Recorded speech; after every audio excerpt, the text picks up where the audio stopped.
Hello, everybody. It's Stephen here for the Idiot Quilter, and welcome to my weekly episode. This is episode number 268, and it is July the 2nd, 2024. So we're all through with Canada Day here, and Americans are now looking forward to July the 4th. So this is a fun week, which really is the first real week of summer.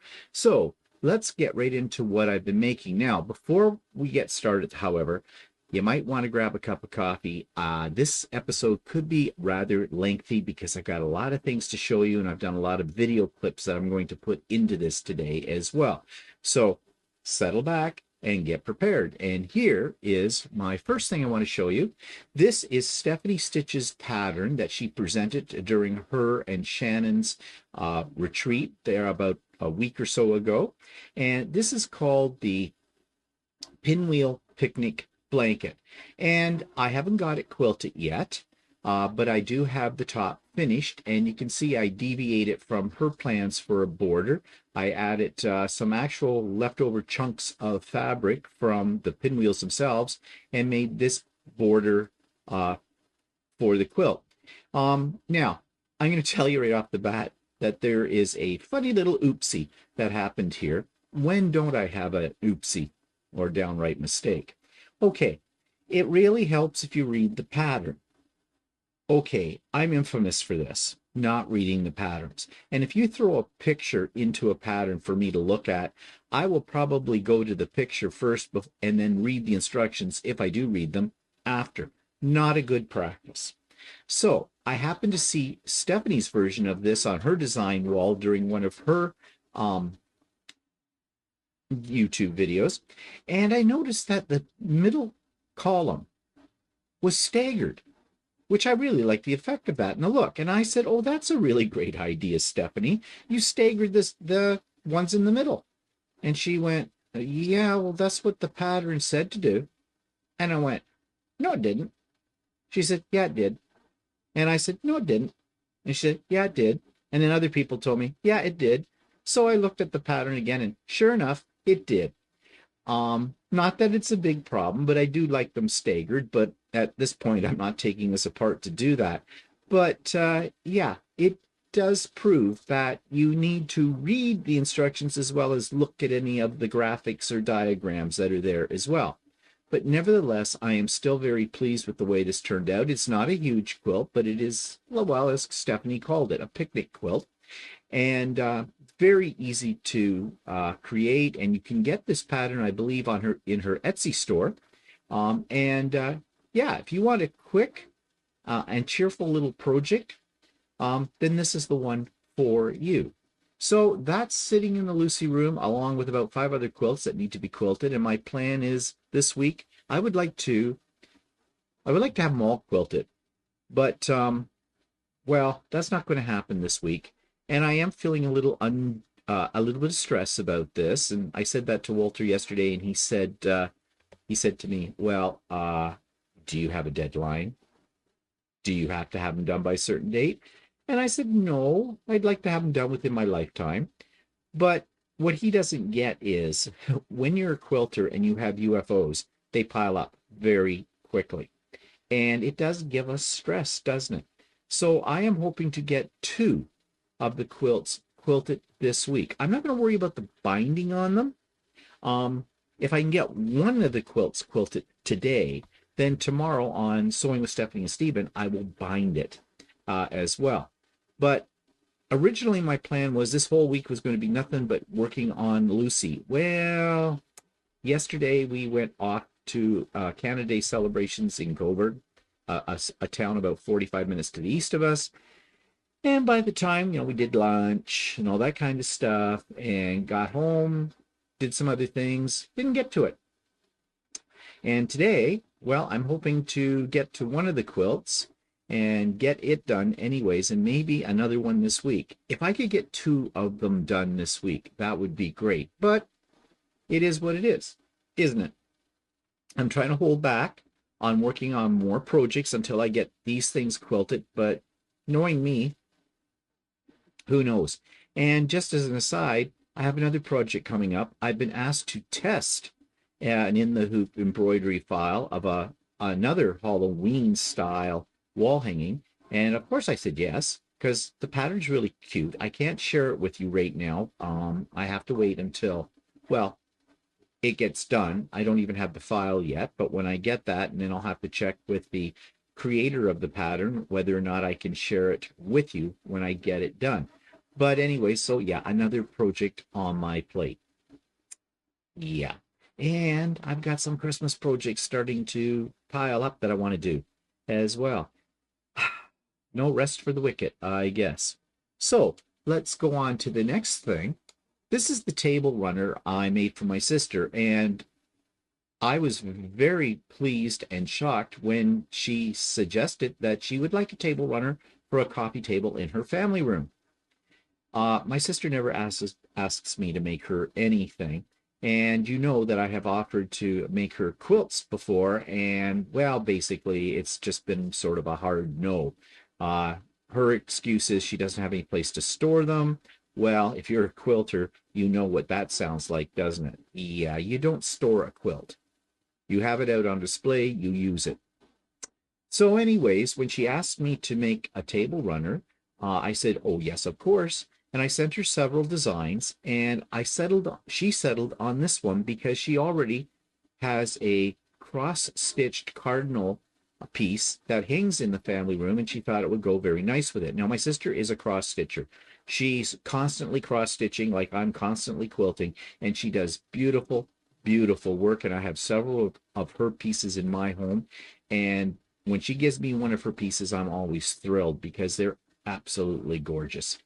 So, yeah, I was excited to do this. Now, I have made this table runner before. In fact, I made it a month or so ago as a gift that I haven't given yet because we haven't seen the people I have designed it for, but we're going to see them in a couple of weeks' time. And only their version of this is a little bit shorter. Um, what I had to do is I asked my sister what the measurements were of her coffee table, and I had to add a couple of blocks to this to make it long enough for her table. I think it turned out really nice, and I hope she's going to love it.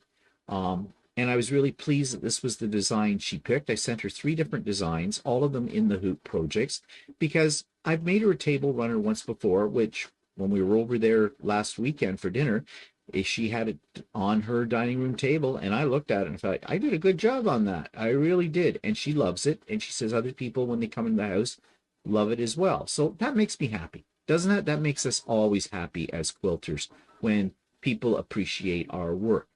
So this one's done. I just have to get it over to her.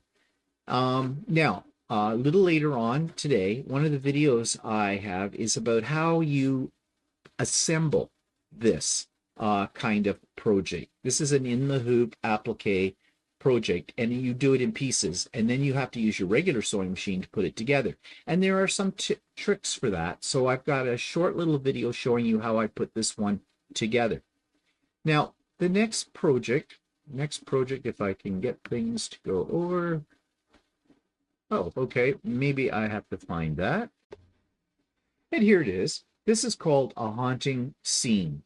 Now, I started working on this a week or so ago, and well, somebody, I think it was Nancy, one of my regulars on Sewing with Stephanie and Stephen, enabled me on this because she had done this one as well. And I loved it. I thought it was great. And I haven't done a wall hanging in a while. So I went ahead and went with this. And it's all done. And I'm fairly pleased with this. There are a couple of things I'm not happy about that were my fault, not the fault of the pattern. Of course, they were my fault. But nevertheless, I think it turned out pretty nice. And I have created a tutorial on how to do one of these tiled wall hanging scenes. They're in the hoop applique. These can be very overwhelming for anybody who's never done one before and might scare you off. You need not be afraid of these. They are fairly easy, time consuming, but fairly easy to do. And I think what really intimidates people is not so much doing the individual blocks, it's putting all the blocks together and finishing it up. So I've created a tutorial. It's in a separate listing on my YouTube channel. I have the link for it in the show notes below, so you're welcome to go to it. And I show you how I put it all together. Now, that video runs about 40 minutes. You can fast forward to it if you wish. And I give you some of my tips and tricks because getting these to line up the pieces and that is very, very tricky at times. So I hope you'll find the tutorial helpful. And as I said, the link for the tutorial is down in my show notes if you're interested in seeing something like that. Okay, so that's what I have been working on these days. So that's a few announcements here. We have, of course, Sewing with Stephanie and Stephen on Wednesdays, starting at 9 a.m. Eastern Time, running until about 4 o'clock in the afternoon. All are welcome. Come and go as you please. Link for that is in the show notes. And some people have mentioned they thought it was a YouTube Live. They are not YouTube Lives, and they are not recorded. It is a private Zoom link. So if you don't want to be on YouTube, don't worry, you won't be, okay? And it's a really friendly group, as you're going to find out. Okay, so also on Friday, we put up part 4 of Walter Does Lucey. The final part will go up this coming Friday, and then we are out of things to do as a series, sort of. We've had a few people make some really good suggestions, and we're working with those. And one of those suggestions revolves around buttonholes, doing buttonholes with your sewing machine, which Walter is an expert on. So we may do that. That probably won't be really a series. That'll probably be like part of So Chatty. It's just one video because it doesn't take that long. But other people wanted to know more about sergers. Now, I am not a serger expert, but I do own a serger. Walter has a serger. He also has something called the cover stitch machine, which is more pertaining to garment sewing.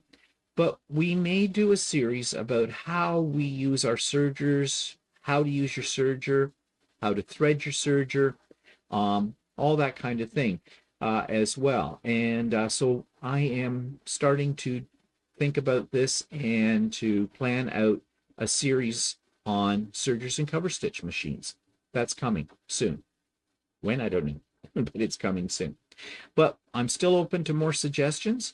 And no suggestion is a dumb suggestion. There may be suggestions where I just can't do it, but those kind of suggestions get my brain thinking about other things that are related, or, things I hadn't thought of before that maybe I can do, that Walter and I can do. So, yeah, so don't be afraid to make suggestions, even if they do seem a little out there, because they do help us generate ideas. So you can put those in the comments below, or you can send them directly to me using my email address, which again, you'll find in the show notes. Okay, and we had a pop-up sew day. Last Saturday. Time goes by fast. I get things mixed up, and sometimes it scares me. I don't know, is this the beginnings of Alzheimer's? I joke, but I don't. You know what I mean, okay? If you're in my age bracket, you know what I'm talking about. But anyways, Pop-Up Sew Day was great. Had about 36 people at the height of it. Everybody seemed to have a good time. People mentioned to me afterwards they got a lot done. And we're going to have another Pop-Up Sew Day. And that Pop-Up Sew Day is coming on Saturday, July the 13th. And I'm calling it Stephen's Birthday Bash Pop-Up Sew Day because my birthday's the next day, July the 14th. Which is a Sunday, but we'll have the Pop-Up Sew Day on July the 13th. I will send out next week to all of you on my mailing list the link for that. It is a Zoom as well. All are welcome. And if you're not on the mailing list, you can get on the mailing list by just sending me an email. Again, my email address is in the show notes for this video below. But I will also post the link next week in my blog, in the next episode of the Idiot Quilter, and in the next episodes of So Chatty and Stephen and Walter Live. So there'll be lots of places where you'll be able to find the link next week. Okay? So come, and this one's going to be a special one because it's my birthday, and birthdays always, suggest there should be prezzies, right? Presents. So there will be for you. Well, not for all of you. I can't afford that. But I am going to do some draws for Amazon gift certificates. as well. You know, I don't need a gift because I have everything. Walter's been bugging me about what do I want for my birthday? What do I want for my birthday? I don't know. Because when I want something, I just get it. Okay? Short of a Learjet and a chauffeur-driven limousine, pretty much I get whatever I want. So really, I said to Walter, there isn't anything I want. Which I know frustrates him because it frustrates me when his birthday comes around because he's in the same boat. And I ask him, what do you want for your birthday? I don't know. And I want to get him something, but you know, like he wants to get me something, but at our age, if we want it, we get it. You know, we're very difficult to buy for. So anyways, instead of me getting the gifts, I'm going to give you the gifts. Oh, that was timely, wasn't it? Yeah, that thing just popped up. Must have been my hand gestures, but I thought that was kind of cool. So anyways, pop-up sew day, Stephen's birthday bash, pop-up sew day. Yay! Might as well take advantage of that. July the 13th. Okay, moving right along, because I told you this is going to be a long video. I have another video I want to show you. I already mentioned this, and that's the table runner construction. I take you through how I put that together. So by the time you've seen this little clip, and if you go to the tutorial for the haunting scene project, you're going to be an expert in how to put together these wall hangings and table runners and things like that. So here's how to do the table runner construction. So I was asked to show how you put things together that you've done in the hoop. In the case of like a tiled wall hanging, or in the case I'm using today, this table runner, which has several different panels. And it's really quite easy to line it up. You probably can't see this very well on camera, but all the way around the perimeter of this piece, and on all pieces, is a stitch line that the embroidery machine has laid down first. So that's going to be your guide. So you have this on all of the pieces. So what you need to do is match those lines up as close as you can in order to have your pieces assembled together in a neat and straight order. So what I'm going to do is what we do with any kind of patchwork. I'm just going to put right sides together for these two pieces. Hope this is in the camera shot. Okay. Now on the back, you can see two lines. There is an outside line all the way around, and that was the line that I showed you here. And then there's another line which has to do with a stitching line for holding down the batting. So what we want to do is take a couple of pins, first of all, and this is what I do, and I take that outside line and I find the corner, I stick a pin through it, and then I find the corner of the line on the right side of the second panel right here, and I put that pin right through at the corner mark. I'm going to do the same thing on the far side, that outside line, and then the line that's visible on the second panel into the corner, and pin it. Then I take some clips and I clip the whole thing together. And I use quite a few clips, and I put them in so that I don't have to take them out as I'm sewing. So I'm going to be sewing along this inside line, and I'm going to be sewing right to the just a thread's width away from that line, but inside of it. I sometimes put some clips on the edges as well, just to secure everything well. So now I can take these pins out, and everything should be lined up. So along this inside line here, hope you can see it, I am going to sew along it. I'm going to start from outside here. I'm going to line up my sewing foot, my needle, and I'm going to go just inside of this line. Now, why am I doing that? Because when I open this up, I don't want to see that line. So I'm going to take it over to the sewing machine and show you how this works. So I'm at my sewing machine, and this is going to be very awkward for you to see, but I'm going to put the two pieces underneath the needle, and I'm going to line up my needle so that it's just going to be inside of that line I just pointed out to you. And I'm just going to back up here a little bit to the edge just to line it up. And I'm going to slow down my machine a little bit. And I'm just using my normal stitch length. And I'm going to slow it down just a little bit more. And I know on camera you probably can't see this, but I'm sewing just inside that line.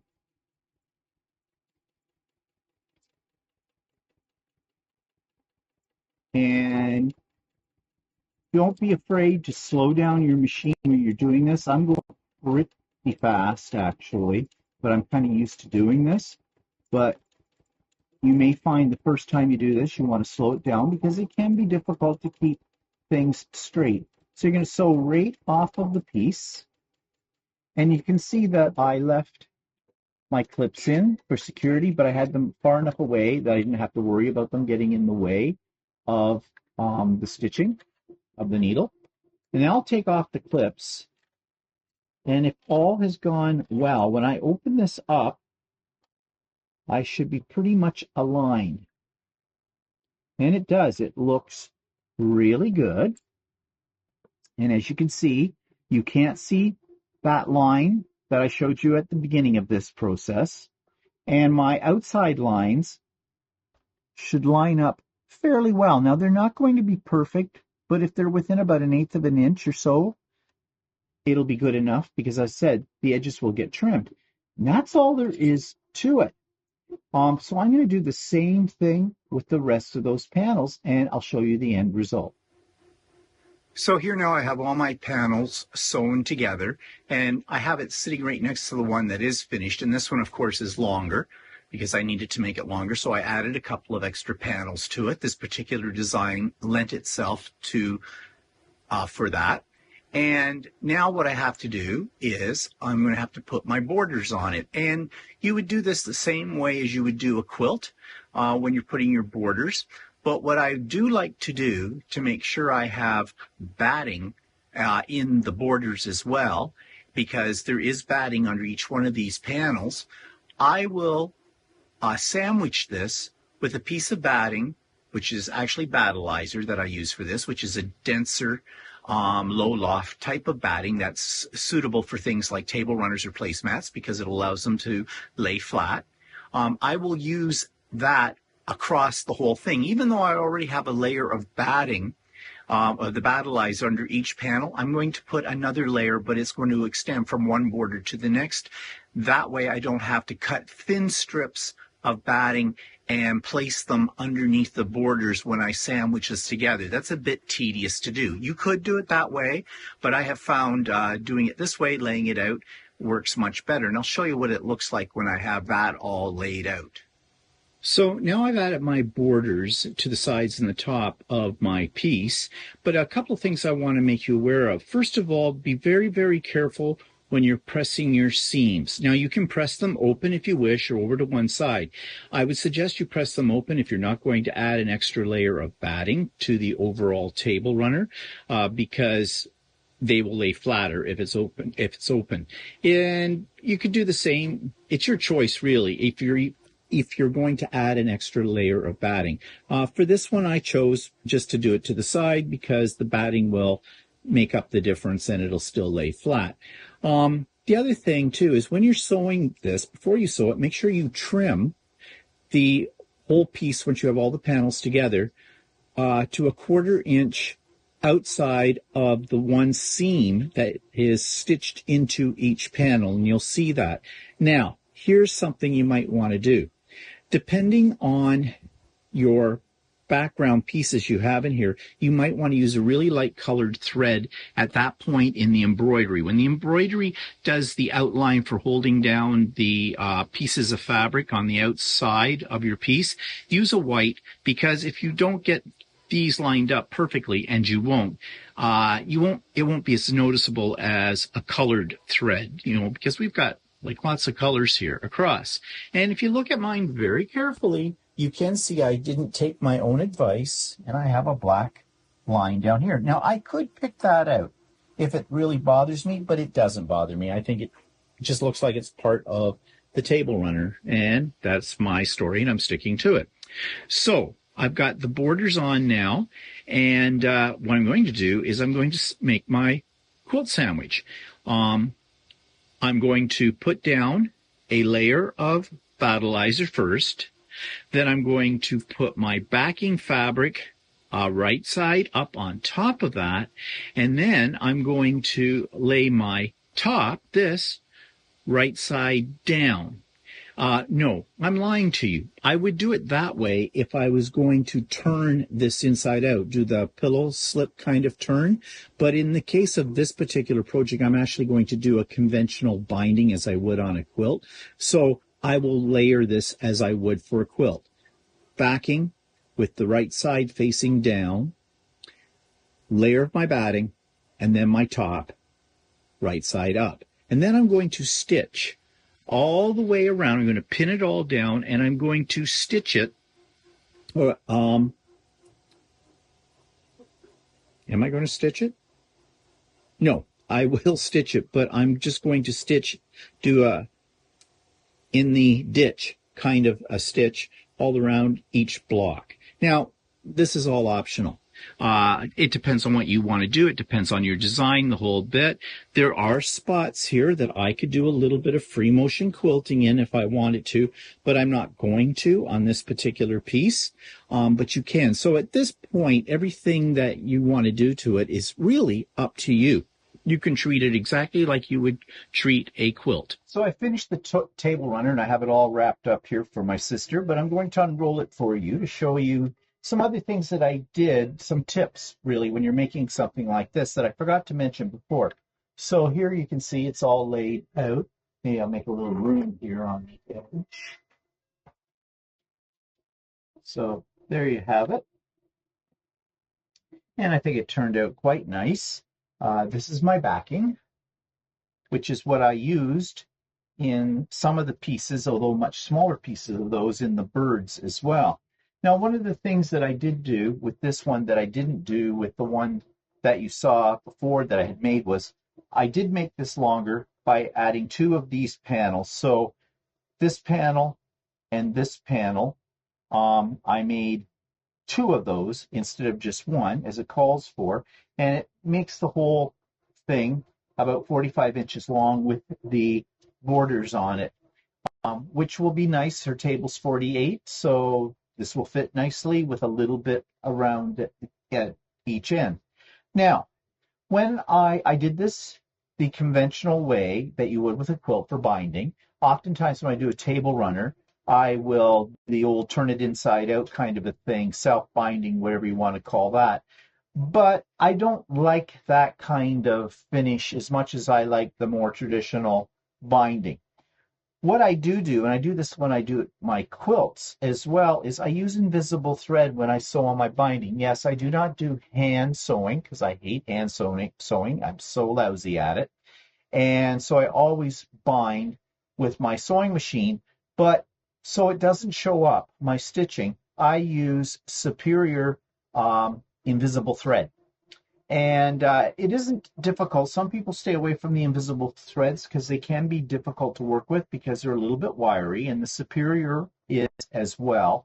But for the most part, it works out really well, and you really can't, unless you look at it very, very carefully, you can't see my stitches, which is great because, you know, when you pull it over to the front, if you don't quite catch your binding, and I never do, you can't see it. It blends right into the rest of whatever you're sewing with. So it turned out nicely. I didn't do any more additional quilting. I could have. I could have done some free motion quilting in the borders, but I didn't. And as I said, I did layer it. There's another layer of battleizer, which is batting, in this quilt. It goes out to the edges here, but if you feel it, it doesn't feel like there is a lot of batting in there, and that's only because the battleizer is low loft, and it's meant for things like this, so they will lay flat on a table. So I hope she likes it. Yeah, I'm pleased with it. I think it turned out nice, and it should go really nice with her home decor. So we did a little shopping on the weekend as well. We went up to Annie's in a little place east of us. We've talked about Annie's quilt store before, and I went there to purposely get some Northcott O Canada fabric, and she didn't have that much of it. I got pretty much what she had, and then I saw a few other things, so I only intended to get just the old Canada fabric. I ended up with more, but isn't that always the way? But here, I did a little video explaining what my haul was from Annie's. So I was feeling a little antsy this afternoon and decided to go off to a quilt shop called Annie's. Heard me talk about that before. That's about, 20-25 minutes to our east. And she was having a big sale, in-store sale, 25% off everything. And I noticed she seemed to, online, have a lot of the old Canada fabrics, which I really like those, and I'm getting low on them. And I do want to make another quilt of Valor, and I like using that particular line of fabric from Northcott for it. So I went in there purposely to buy some. Well, she didn't have that much of it left. To be honest, I don't think she had that much of it to start with.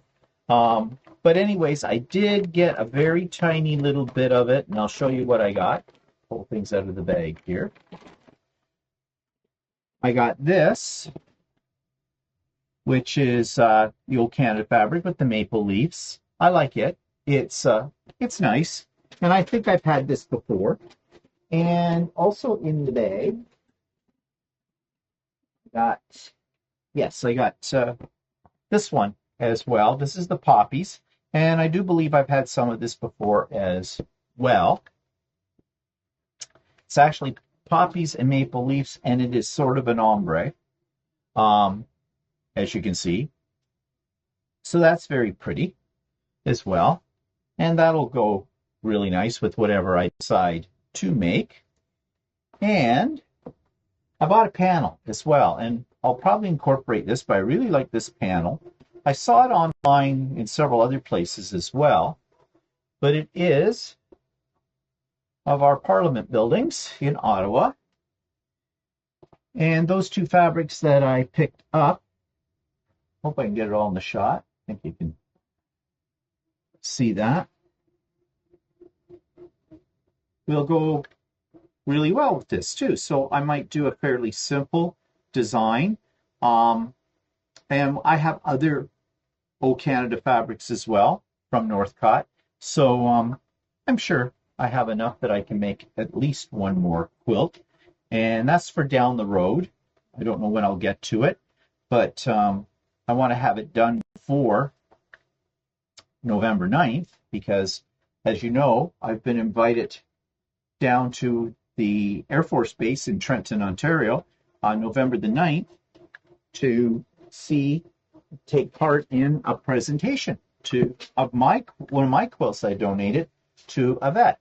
Now, while I was there, I couldn't resist. I mean, it was 25% off, so easily enough to get me persuaded.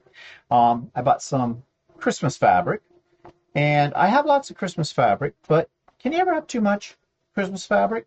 I know some of you say yes, but I do like making Christmas quilts. I have a ton of them, but you always need blenders or backgroundy kind of fabrics for those kind of quilts. So I picked up 2 meters of each of those as well. I always buy 2 meters of everything.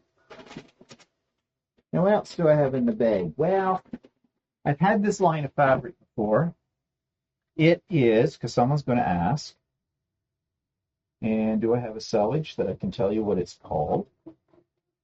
It is by Benertex, and I love Benertex fabrics, and it's called Burlap by Dover Hill.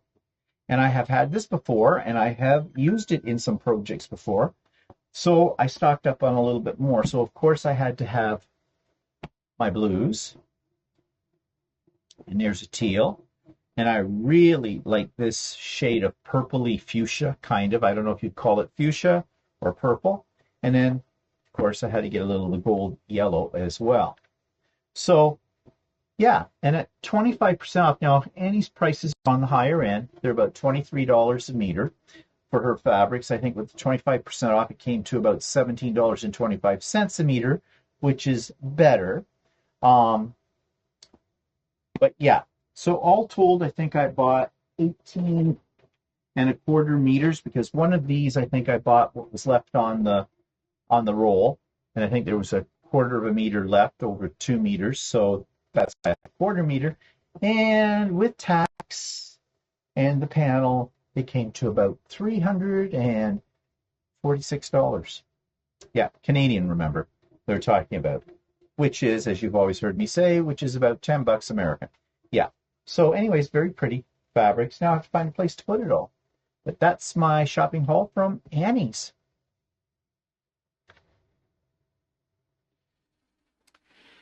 So, I was mentioning earlier that I'm feeling a little overwhelmed right now because I've got a lot of projects on the go, and I don't think I'm unique in that way. I think we all go through that. We get ourselves really busy. There's all kinds of projects we want to get done, and lots of projects, not enough time to do them. And sometimes that gets overwhelming. But I thought you might be interested in knowing what I call maker mode. When I get into maker mode, that's what I call a day when everything is just coming together really well, and I really have a sense of accomplishment at the end of the day. So I thought I'd show you what a typical maker mode day looks like for me. So I made a little video of that. I thought you might want to see my process when I'm in maker mode. That's what I call maker mode. When I'm making a lot of things, I'm usually making a lot of things at the same time. So let's start with my 3D print mill. Here I've got all 5 of my printers set up, but today I am making some little things that I'm going to give out in the future at some retreats I'm going to. And I have 3 of the printers all going at the same time here. Now I just started this process this morning. Making things, but I have been making these for the last few days, and so I've got a box of them over here, and I'm really not going to show you what those are. I'm keeping those as a bit of a surprise. In this area, I have one of my computers. This is my Windows computer, and I don't use it a lot. Actually, I basically use it when I want to download some videos or something like that. You can see also here I've put some of the things that I've made, my dragons and that, out as a display piece. Now over on this side this morning, I am doing some in the hoop embroidery, and I've got this going. And of course, in the hoop embroidery takes quite a bit of time to do. And here's some projects. I like to use my design wall for keeping, if I'm working on multiple projects, I like to keep them organized on the design wall, besides just using it to, lay out a quilt and that kind of thing. And right now, what's on the design wall is in the hoop applique project, a Halloween wall hanging. And then I have here 2 table runners. The first table runner is finished, and that's going to be a gift in a couple of weeks' time for some friends of mine that we're going to be seeing. And the other one is for my sister, and it's the same one, except I need it to do a couple of extra panels in it to make it for the length of the table that she wants to put it on. So I'm working, that's what's on the embroidery machine right now. It's the last panel, and then I'm going to sew this together. And someone asked me if I could show how you sew these kind of things together. So I will try to remember to make a video of that as well. So I've got all these things going at the moment, and of course, while I'm doing some machine embroidery, it is a slow process, and you could be working on something else on your sewing machine as well, and often I have done that. Today I'm not. The problem with that sometimes is that, machines, when you turn your back on them, will do strange things. So I find that it divides my attention if I'm working on something on my sewing machine. So I don't tend to work on a project on my sewing machine when I'm working on the embroidery machine. It's just me. And of course, I always have YouTube going on in the background, and on my computer too. I keep my notes and things for my vlogs, for upcoming events and stuff like that, or ideas I get. I'll jot them down on my computer. I have a little program that lets me create notes and things like that. So that's just a brief glimpse into what usually a typical day is for me when I'm in maker mode. Okay, tired yet? Got that second cup of coffee? Let's move on, shall we? Subscribers quilt of the week. This comes from, I affectionately call her my stalker, Elaine Hadlington. The reason I call her that is because one day we were at Kawartha Quilting and we were getting in the car, we were leaving, and these two people approached our car. And I said to Walter, start the car, start the car.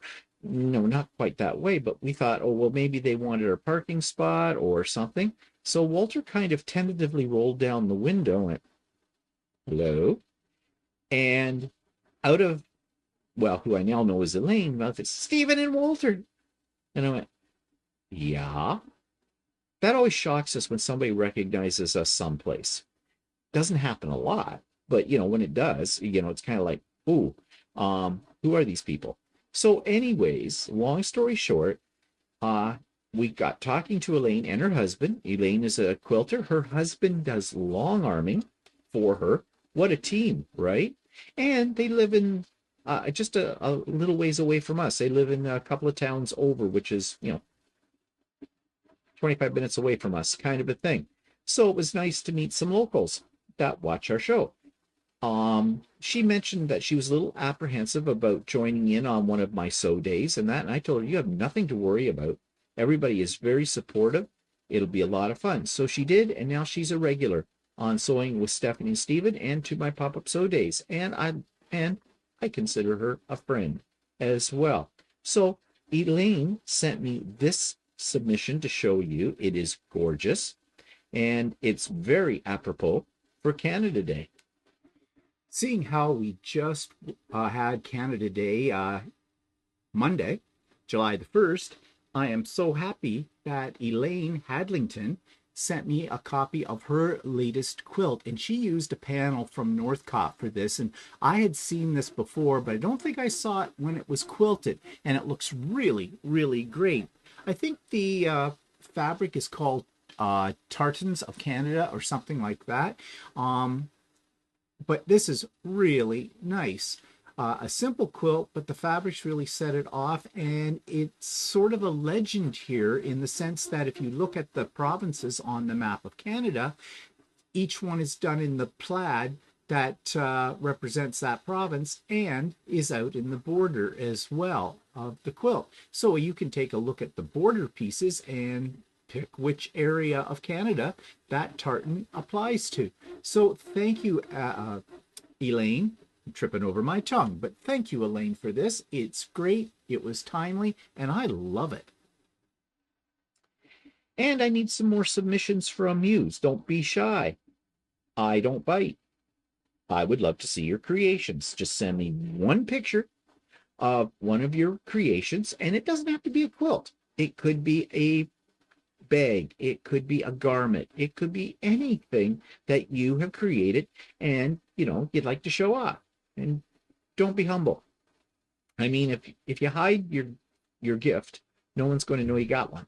So show it to us. So one picture, please, and a little blurb, 50 words or less, about that project, and I will be happy to feature it here on the Idiot Quilter. Again, just send it to my email address. That's in the show notes. Okay, so that takes us to YouTube of the week. And speaking of quilts and friends, my friend Russ of Quilt Meets World, he put up a series of, a video of the AIDS quilt from his area. He's in Atlanta, Georgia, or very close to Atlanta, Georgia. And yeah, well, here's more about that. This week's video clip comes from Quilt Meets World, and this is from my friend Russ, who runs Quilt Meets World. And I thought I'd like to show you this video, or talk a little bit about this video for you to check out, because it has to do with what we just went through. And one of the reasons why we have pride parades is because of the big AIDS epidemic in the 80s and into the 90s. And actually, to some extent, it's still, pieces of it are still with us even today. And of course, I'm sure most people have heard about the AIDS quilt. And the AIDS quilt is not really a quilt per se, but a lot of quilts that were made to honor the lives of those we lost during the AIDS epidemic. Russ went to the display of the Atlanta chapter of this, and he took pictures of all the quilts. And there's something very moving about seeing all of these quilts, and well, it does bring tears to your eyes. Especially if you are a member of the LGBT community, because it is reminiscent of a time that was not a very great time in LGBTQ history and for the world, for that matter, because of the way AIDS was handled by politicians and by other major groups around the world. So, if you want to see some beautiful commemorative memorial quilts, check out Russ's, who is Quilt Meets Worlds, YouTube video called AIDS Quilt Display June 2024. So that takes us to future projects, and this one is a Christmas project, and it's called Spirit of Christmas Hope by Cyndi McChesney, and she has put this together for Cedar Ridge Quilting, and I bought it as a kit, and I really this is one of the projects I was mentioning earlier that I really want to get to, but I've got to get some other things done first. But here's what I'm talking about. This week's future project is one that I showed you the kit for a week ago, but now here's where you can get the pattern, and it's called Spirit of Christmas Hope. Now, I think this one lends itself to being a kit so much more than just buying it as a pattern. However, there is a pattern available, and it comes from Cedar Ridge Quilting, and it's designed by Cyndi McChesney. And what I really like about this pattern is the panel. It is a panel quilt, so it shouldn't take all that long to make, although there are some templates that you need. Now, I don't know if you can, they're probably already in the pattern, and you can print them out and make your templates for it. And I imagine what the templates are for those trees. I haven't opened up my kit yet to really check it out, but I was told the templates were included. Again, I think they're just paper. But that's okay. But even if you didn't have those, I think you could probably figure it out, because it just looks like it's strips that are cut for the different size triangles. Of course, you'd have to work out the measurements for that. But I think this is a little different. I love the panel. I love the colors that are in it. And I think it might be some fun to make. And I am not usually one that says I like making quilts from panels, because I always find them a bit of a bitch, quite frankly, to trim up to the size you need them for. Because, panels are never printed absolutely straight when you buy them. But this is available, as I said. It's $15 American. It's a PDF download, which is great. And yeah, so you might want to get one of these now for Christmas. Okay, so just another reminder that I haven't done an interview in a long time, and I don't have any on the horizon. And to be honest about it, I'm getting a little tired of doing interviews, so that I've taken a little break away from it. Not to say I'll never do another one. Somebody may come along that I think I should interview. But in the meantime, as I already mentioned, I do have an Idiot Quilter Presents, and that's the tutorial on doing a haunting scene, the wall hanging I showed you earlier. And I have a link for that in the show notes below. Okay, so online quilt stores. This one is called Fabric Spark. This week's online fabric store is called Fabric Spark, and it's located in Toronto. And I have never been here. The picture that you see on the front page makes the store look very, very inviting. They do have sewing patterns, workshops, fabric, of course. If you get to sign up for their newsletter, you get 10% off your first purchase. They're featuring some of their Christmas sprites that have come out. That's new fabric, I think. And they have also some designers. And I just saw this, a mending tool. I saw this just recently done on So Very Easy. It's kind of an interesting little device, so you might want to check that out while you're here. And some of their favorite designers are listed as well, and popular fabrics. And they have garment patterns as well, and quilt patterns. They look like they've got a lot of things here. Sewing notions, zippers, cutting tools, bag handles, etc. And there's their address. They're right on Danforth Avenue in Toronto. So basically they are almost downtown Toronto. And I have never been there. So it might be worth a trip sometime because they do have a brick and mortar store as well as online. So let's just check this out. Let's go to fabric and let's go to quilting cotton. And they list over here all fabric, new fabric pre-cuts, sorted by color, designers, themes, substrates, brand, and manufacturers. So let's click on, well, just leave it at quilting cotton. Now I am assuming these prices are definitely for a half meter. They don't say so here, but I'm sure if you click on one of these, yeah, please note that all fabric is sold in half yard increments. If you want 1 yard, please order. Okay, they're in yards.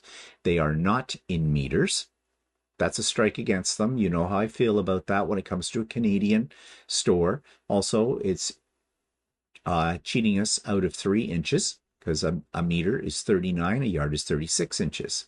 So let's go back in and take a look. So at $9.95, that's just under $20. That's $18.90, which, sorry, $19.20. So they're on the upper end of the scale, although they do have some at $8.95 a half a yard and $10.50 a half yard.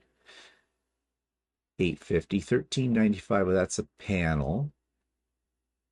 So it looks like they average between $8.50 and $9.25 a half yard. They do have some interesting fabrics though.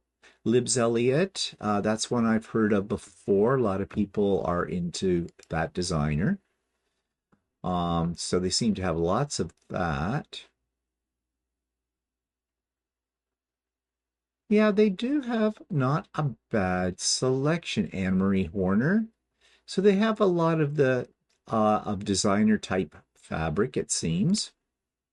And their prices seem to be fairly stable at just slightly under $20 a yard. Again, that's a yard, not a meter. So yeah, there seems to be a very good variety of things here. Okay, let's check out their pre-cuts and see what they have. Well, they have bundles, layer cakes, jelly rolls, fabric bundles. I guess we have to go this way. Okay, bundles. One bundle, Ruby Star Society, layer cake. They have one, Dear Stella. And prices are standard by the looks of things. Jelly roll, $64.95 for Dear Stella. And fabric bundles, oh, I guess that's all of them that we just saw. So not a lot in the pre-cut market. And of course, I already talked about going through these different organizations. Okay, let's take a look at patterns. Quilt patterns. Digital patterns, looks like they only have one digital pattern. Adult patterns, decorum bag patterns. Okay, so it looks like they have garment patterns. Quilt patterns are organized by designer, but we can explore all quilt patterns. And so here we go. Again, the pattern prices are what you would expect. There's a few interesting things here. And not a bad selection. Okay. They have 2 pages of these. Looks like they really tend towards what have a sort of a modern feel to the patterns. But interesting, if you're looking for something a little different, it's worth checking out. Okay, kits and gifts. Okay. Let's see. They have some sewing caddies and sewing totes. garments. These are embroidery kits, hand embroidery. They even have some, looks like silk screen printing, speedball block print. It's block printing. They have supplies for that. So if you want to get into, you know, designing your own fabric, that might be fun. Needlepoint. Sashiko.